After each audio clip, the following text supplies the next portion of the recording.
You know what's strange? There's a kid out there right now, maybe 7, maybe 9 years old, who's already learned how to read a room better than most adults ever will.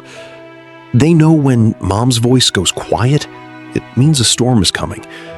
They know that if they just stay small, stay helpful, stay good, maybe nobody gets upset. Maybe tonight will be fine. That kid grows up. And from the outside, they look incredible, polite, responsible, so mature for their age. Teachers love them. Relatives say, "Oh, you're such an angel." And that kid smiles. Because smiling is what they do. It's the one thing that's always worked. But here's what nobody sees. That smile, it cost something. It cost them years. It cost them themselves. And if any part of you just felt a little twist in your chest right now, like something in you recognized that, then stay with me. Because this isn't just a story about someone else.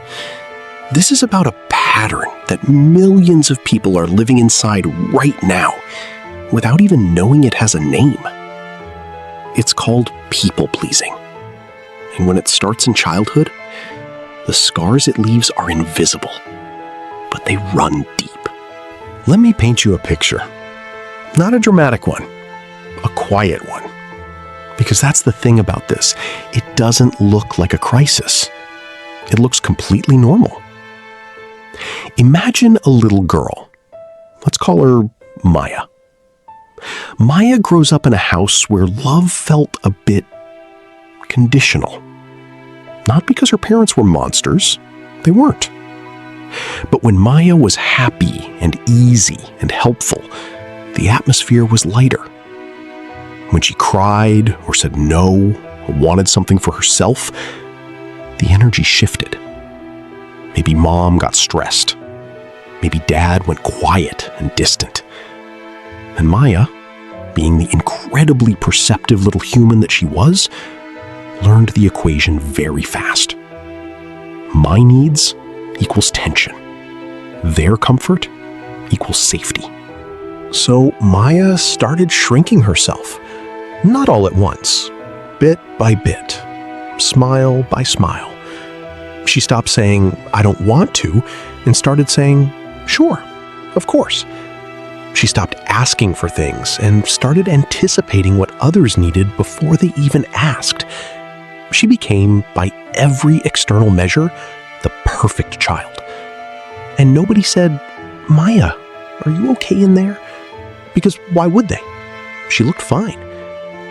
This is how it starts for so many people. Not with trauma that's visible, but with lessons absorbed so early, so quietly, that they feel like just who you are. Now, here's where the psychology gets really interesting, and honestly, a little heartbreaking. Researchers who study childhood emotional development talk about something called the fawn response. You've probably heard of fight, flight, freeze, but fawn, that's the fourth one. That's what happens when a child's nervous system figures out that the safest way to survive a tense environment isn't to fight back, isn't to run, isn't to shut down, it's to please.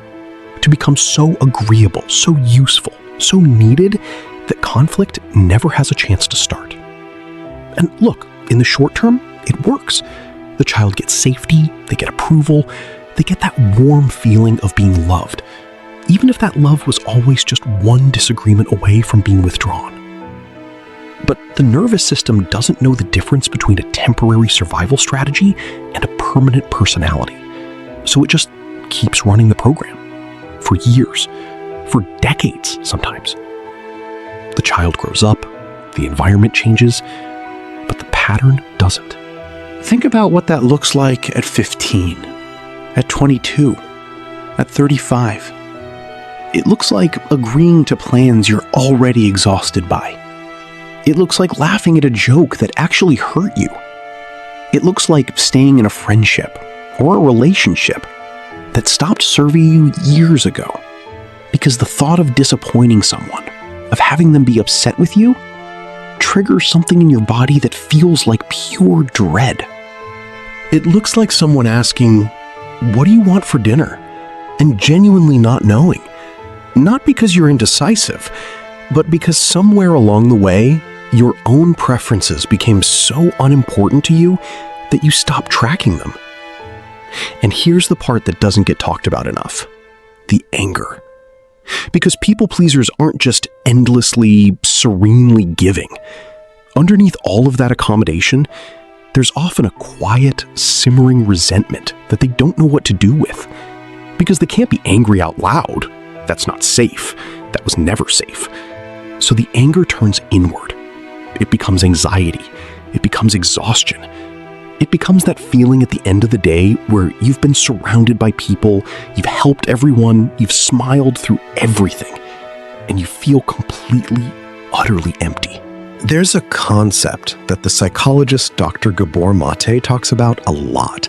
He calls it the conflict between authenticity and attachment. And it's so simple, but it hits like a truck when you really sit with it. Every child needs two things desperately: to be attached, loved, accepted, connected to their caregivers, and to be authentic, free to be who they actually are, to feel what they actually feel. But sometimes, in a lot of homes, in a lot of childhoods, those two things come into conflict. The child learns, consciously or not, that being fully themselves threatens the attachment. That if they show the messy, needy, inconvenient parts of themselves, they risk losing the love they can't survive without. And so they make a choice. The only choice a child can make, really. They sacrifice the authenticity to protect the attachment. They become who they need to be, and they bury who they actually are. Now, I want to talk about school for a second, because this is where people-pleasing starts to really embed itself. The kid who grew up reading the room at home, they arrive at school already brilliant at it. They can sense a teacher's mood instantly. They know how to answer in a way that makes an adult feel smart. They keep the peace in friend groups. They mediate. They accommodate. They make themselves useful. And they get praised for it, constantly, which on the surface sounds wonderful. But think about what's actually being reinforced here. Every gold star for being agreeable, every "you're so mature" for suppressing their own emotional needs, every "you're so easy to be around," which really meant "thank you for never challenging me." These weren't just compliments. They were training. They were the world saying, "This version of you, the one that puts everyone else first, this is the version we want." So that's the version they kept showing up as.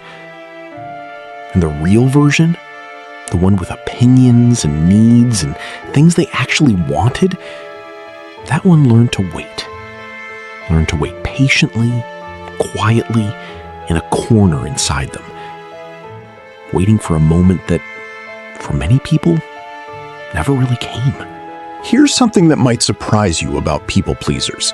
They're often incredibly high achievers. Because when your self-worth is entirely built on external validation, on being useful, being liked, being needed, you work incredibly hard to earn it. You go above and beyond. You never say no to a project. You stay late. You take on everyone else's problems. And from the outside, this looks like ambition, like drive, like success. But on the inside, it's exhausting in a way that's almost impossible to describe. It's not the tired you feel after a good, hard day. It's the tired you feel when you've been performing constantly, when every single social interaction has been a calculation. Am I being too much? Not enough? Did I say the wrong thing? Are they upset with me? What do they need from me right now? That mental overhead, that constant background noise of monitoring other people's emotional states and adjusting yourself accordingly, it never switches off, and it burns through a person. There's actually research from the University of Southampton suggesting that people who exhibit high levels of what psychologists call socially prescribed perfectionism, essentially needing to meet standards they think others have set for them, report significantly higher rates of burnout, anxiety, and depression than their peers. Not because they're working harder objectively, but because the emotional cost of that kind of performance is just unsustainable. And then there's the relationships. Oh, the relationships. This is where the invisible scars become the most visible. Because a people pleaser doesn't just attract anyone. They attract, with almost magnetic consistency, people who need to be pleased. People who are comfortable being the center. People who, consciously or not, recognize that this person will give and rarely ask for anything back. Not because those people are necessarily bad, but because the dynamic fits. Because the people pleaser has been trained their whole life to find their value in being needed. And someone who needs a lot, they feel like purpose. It's not love. It's familiarity. It feels like love because it feels like home. But home, in this case, was a place where their needs didn't really matter. And so the cycle continues. In friendships where they're always the listener, never the one being listened to. In romantic relationships where they slowly disappear into whatever shape their partner needs them to be. In family dynamics where, even as adults, even at 40 years old, they still can't say no to a parent without feeling like they're 7 again, bracing for the atmosphere to shift. But, and this is really important, none of this is permanent. None of this is destiny. The brain is plastic. Patterns learned in childhood can be unlearned in adulthood. Not easily, not quickly, but genuinely, truly unlearned. The first step, and therapists who work with this stuff will say this over and over, is just recognition. Naming it, seeing it clearly. Because the pattern is incredibly good at hiding itself. It masquerades as kindness, as generosity, as just being a good person. And those aren't bad things.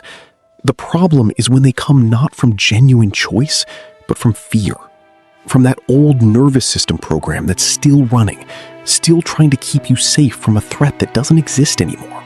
When you start to notice, really notice, the moments where you say yes when you mean no, where you shrink yourself to make someone else more comfortable, where you feel a spike of genuine panic at the thought of someone being disappointed in you, that noticing is where the work begins. Not beating yourself up about it, not feeling shame. God, there's already been enough shame. Just seeing it with curiosity, not judgment.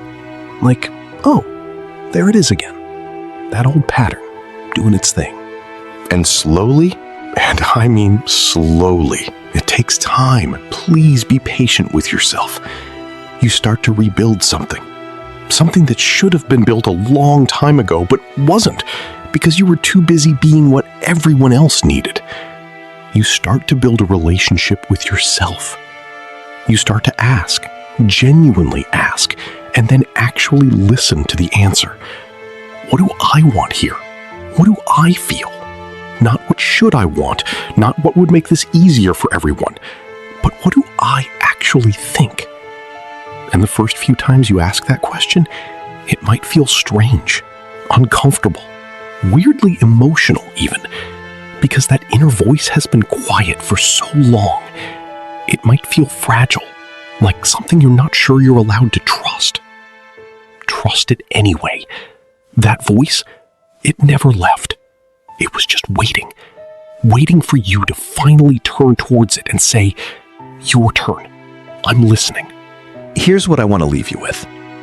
If you grew up too fast, if you spent your childhood being the easy one, the responsible one, the one who kept the peace, if you learned to read rooms instead of living in them, If you gave yourself away in pieces for so long that you're not entirely sure what's left, that wasn't your fault.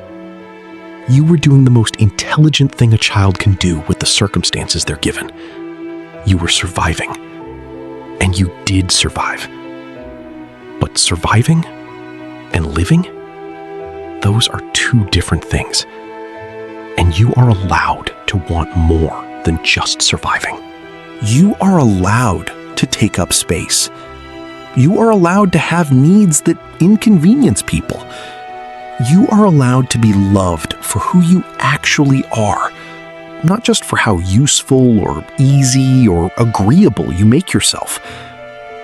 And here's the quiet, remarkable truth that nobody tells the people pleasers. When you stop performing and start being, when you let the real you show up with all its edges and needs and wants, the people who are meant for you don't run. They stay. They stay and they say, "There you are. I was wondering when I'd get to meet you." Those are your people. And you deserve them. If something in this spoke to you, if it touched something you've been carrying quietly for a long time, please don't carry it alone. Subscribe so we can keep having these conversations together. Every week, we go to the places most people don't. The quiet places, the invisible ones, the ones that matter. You found this video for a reason, and you're not alone in any of it.